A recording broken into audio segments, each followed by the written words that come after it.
শুভ সকাল বন্ধুরা, কেমন আছেন আপনারা সবাই? আশা করছি আপনারা সবাই খুব ভালো আছেন। রূপকথা নতুন একটি ব্লগে আপনাদেরকে অনেক স্বাগত জানাই। এখন বাজে সকাল 9টা থেকে আপনাদেরকে সাথে নিয়ে আমি আমার ব্লগটা শুরু করলাম। উঠেছি তখন ওই 8টা নাগাদ। আজকে দোতলার ঘরটা সমস্তটা কমপ্লিট করে তারপরে নিচে এসেছি, তারপরে নিজে ফ্রেশ হয়ে নিচ্ছি। আজকে যেহেতু সপ্তাহের প্রথম দিন সোমবার, সেই জন্য ভাবলাম আগে আমি ওপরের ঘরটা পরিষ্কার করে আসি, কারণ হাজবেন্ড সোমবার দিন একটু তাড়াতাড়ি কাজে বসে। মাথায় যদি অনেক রকম কাজ থাকে না, তাহলে মনে হয় কোন কাজটা ছেড়ে আগে কোন কাজটা করব। তাই ভাবলাম আমি যদি রান্নাঘরে একবার রান্নার দিকে ঢুকি, তাহলে আমার ওপরের কাজ করতে করতে প্রায় ওই 11টা-12টা বেজে যাবে। তাই ভাবলাম আগে ওপরের ঘরটা কমপ্লিটলি গুছিয়ে আসি, তারপরে নিচে ধীরে সুস্থে আমি আমার কাজগুলোকে করতে পারবো। গতকাল রাতেই ভিজিয়ে রেখেছিলাম ছোলা বাদাম, দেখছেন জলটা কেমন ঘুলিয়ে গেছে। আর ভিজিয়ে রেখেছিলাম এই যে ধনে ভেজানো জল যদি প্রত্যেক দিন সকালে খাওয়া যায়, তাহলে কিন্তু ব্রণ একদম নির্মূল হয়ে যাবে। আমার হাজব্যান্ডের জন্য এই ধনে ভেজানো জলটা আমি রোজ করি। আমার হাজব্যান্ডের অ্যাকনির প্রবলেম প্রচণ্ড, এই বিশেষ করে গরম পড়ার সঙ্গে সঙ্গে ওর সারা মুখে অ্যাকনি ভর্তি হয়ে যায়, যে কারণে এই পুরো গরমকালটা আমি এই ধনে ভেজানো জল ওকে খাওয়াই। এখানে আমি করে নিয়েছি 1 কাপ লিকার চা। আজকে চা আমি একা নিজেই খাবো, সবার চা মোটামুটি খাওয়া হয়ে গেছে, যেহেতু আমি একটু লেট করে উঠেছি। যতই লেট করে উঠি না কেন, মাঝে মধ্যে এই বারান্দাতে এসে আমার বসতে ভীষণ ভালো লাগে। আর দুটো গাছ আমি নিয়ে এসেছি জানেন তো, একটা মানি প্ল্যান্ট গাছ আর একটা হচ্ছে পাতাবাহারি গাছ, অনেকটা ওই কচু গাছের মতন দেখতে। তবে এগুলো কিন্তু আমি নার্সারি থেকে নিইনি, আমাদের বাড়ির পিছনেই কিন্তু এই গাছগুলো হয়েছিল, নতুন হয়েছিল, তাই ভাবলাম তুলে টবে যত্ন করে রাখি। আর মানি প্ল্যান্ট গাছ পুঁততে আমার ভীষণ ভালো লাগে, আর এত সুন্দর লাগে দেখতে। এখানে ভাত বসিয়ে দেবো, আর আজকে চালও অল্প করে নিয়েছি। আর এই চালটা এত বাজে, প্রচণ্ড বালি, সাথে কাঁকড়। তো এই কাঁকড় বাছতে বাছতে আমার প্রায় অর্ধেকটা টাইম চলে গেল। তারপরে চালটাকে ভালো করে ধুয়ে ভাতটা বসিয়ে দেব। আর গতকাল রাতে আমি লাউ কেটে রেখেছিলাম, তো সেটাও ফ্রিজ থেকে বার করে রেখেছি। আজকে কি রান্না হবে আপনাদের সাথে একটু শেয়ার করে দিই। আজকে করব মাছের তেল আর করব চালা মাছের ঝাল। অবশ্যই আপনাদের সাথে রেসিপিটা শেয়ার করব। এখানে গাজর কেটে নিচ্ছি, গাজর পটল আলু দিয়ে মাম্মামকে একটা মাছের ঝোল করে দেব। ও তো ঝাল দিয়ে ভাত খেতে পারবে না, সেজন্য ওর জন্য একটা সবজি তরকারি, আর আমাদের জন্য ওই মাছের ঝাল, ভাত আর মাছের তেল আর ওই লাউ ঘন্ট। একটু বড়ি থাকলে ভালো হতো, তবে এবছর বড়ি আমরা দিতেও পারবো না, কারণ বাবা মারা গেছে, সেই জন্য অসহজ গায়ে আমরা আর বড়িটা দিলাম না। জানেন তো, গতকাল রাতে ঘুমাতে ঘুমাতে অনেকটাই লেট হয়ে গেছিলো। আপনাদের সাথে শেয়ার করেছিলাম না মাম্মামের গায়ে কিছু র্যাশ বেরিয়েছিল, সেটা নিয়েই মাম্মাম সারা রাত জেগে, যে কারণে ঘুমাতে ঘুমাতে অনেকটাই বেজে গেছিলো, ওই 2-2:30 পর্যন্ত বেজে গেছিলো। সেই জন্য উঠতে অনেকটাই লেট হয়ে গেছে। তাই ঝটপট করে আগে দোতলার ঘরে কাজ সেরে চা খেয়ে রান্নাঘরে চলে এসেছি রান্না করার জন্য।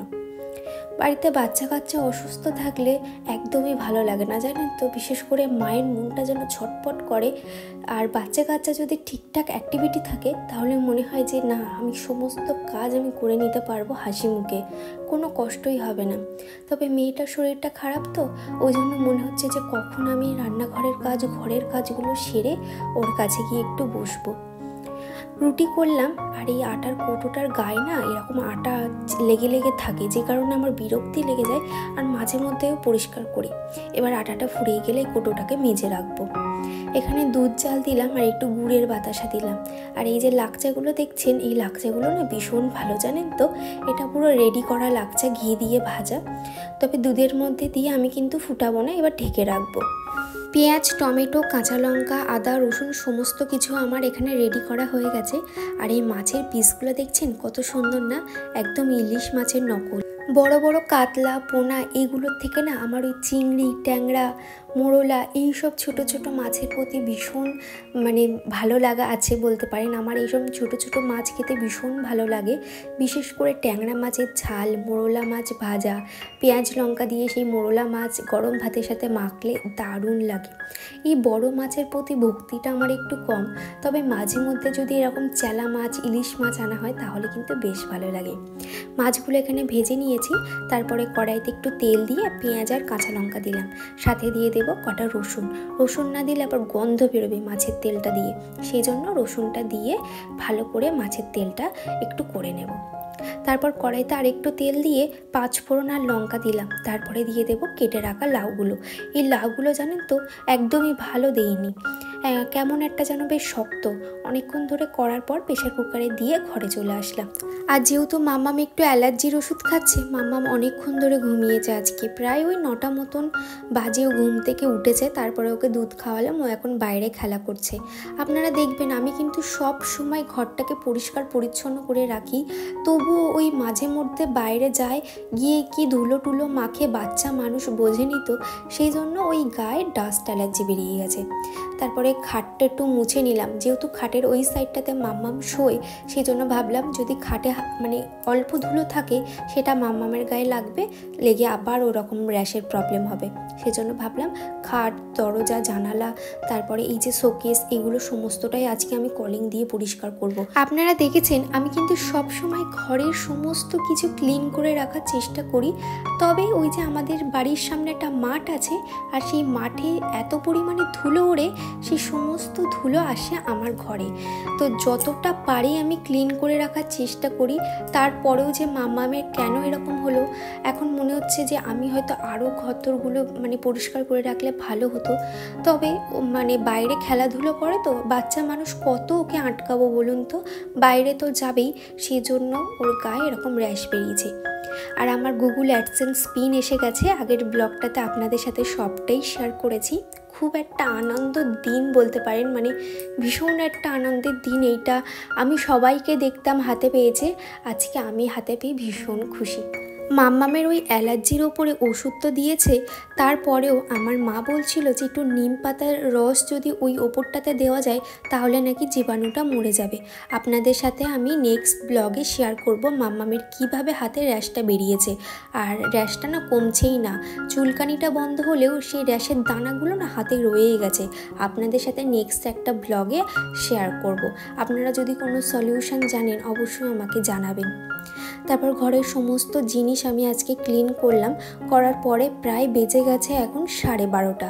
ওদিকে হাজব্যান্ড আজকে আমার মাম্মামকে স্নান করিয়ে দিয়েছে। ভীষণ ভালো লাগছে যে আমার কাজ করা দেখে ও মনে হয়েছে যে মাম্মামকে স্নান করাতে হবে, তো ও দেখলাম স্নানটা করিয়ে দিয়েছে। তো ভালোই হলো, সেই জন্য আমি নিশ্চিন্তভাবে ঘরের কাজটাও করতে পারছি। আর একটা জিনিস কি, মাম্মামের মাছের ঝোলটাও কিন্তু আমার হয়ে গেছে। ঘর গোছানোর মাঝে গিয়ে আমি মাছের ঝোলটা মাম্মামের করে এসেছিলাম। এই যে, আর এখানে এই পেঁয়াজ, আদা, রসুন বেটে মশলা টশলা দিয়ে এখন করছি মাছের ঝালটা। তো বেশ মশলাটা রেগুলারের যে মশলা সেগুলো মশলা টশলা দিয়ে পেঁয়াজ আর টমেটোটাকে সিদ্ধ করে নিলাম।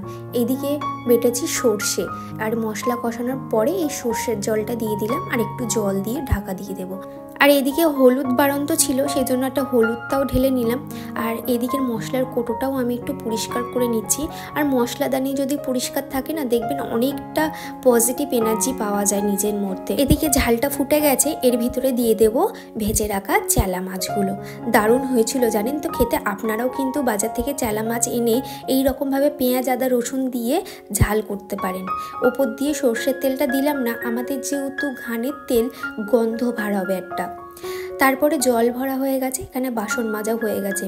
মাছের ঝালটা করে মাম্মামকে কিন্তু খাইয়ে ওষুধ খাইয়ে দিয়েছি। মাম্মাম এখন বসে টিভি দেখছে। তো ভাবলাম এই ফাঁকে আমি রান্নাঘরটাও ক্লিন করে নিই। রান্নাঘর ক্লিন করে রান্নাঘরটাও মুছে নেব, সাথে আমার ঘরটাও মুছে নেব। তারপরে যাব স্নান করতে। আজকে কোনো DIY আপনাদের সাথে শেয়ার করলাম না, আমি একটা ক্লিনজার দিয়ে ক্লিন করে এখন যাব স্নান করতে। স্নান করে খাওয়া দাওয়া সেরে এখন চলে আসলাম ওপরে। আপনারা অনেকেই জানতে চেয়েছেন যে দিদি আপনি যে ট্রাইপডটাতে ভিডিও করেন, তো সেই ট্রাইপডটা একটু দেখানোর জন্য। তো এইটা হচ্ছে আমার ট্রাইপড, এই যে, তার আপনাদেরকে একবার ব্যাক ক্যামেরা করে দেখাই। হচ্ছে আমার ট্রাইপড, আর এই যে কতটা বড় দেখছেন, এই যে হচ্ছে ট্রাইপডের, এই যে, আর এই হচ্ছে নিচটাতে। অনেক দিন ধরেই আপনারা বলছিলেন, তো আমার ঠিকঠাকভাবে মনেও থাকছিল না। তো আজকে ভেবেছি আজকে আমার এই ট্রাইপডটা আপনাদের সাথে শেয়ার করব। তো আমি এত উঁচু কখনোই করি না, আর সবসময় আমি চেষ্টা করি এই যে মানে সেকেন্ড পার্টটা এটাকে সবসময় নিচে রাখার জন্য, তা না হলে না ফোন রাখলে একটু নড়বড়ে হয়ে যায়। আপনাদের সাথে স্ট্যান্ডটা শেয়ার করার পরে চলে গেছিলাম মাম্মামের কাছে। মাম্মামের পাশে শুয়েছিলাম, আর কখন যে ঘুমিয়ে পড়েছি আমি নিজেও জানি না। তারপরে নিচে এসে সমস্ত জানালা দরজা দিয়ে দিলাম। আজকের মতন ব্লগটা এত দূরই, টাটা।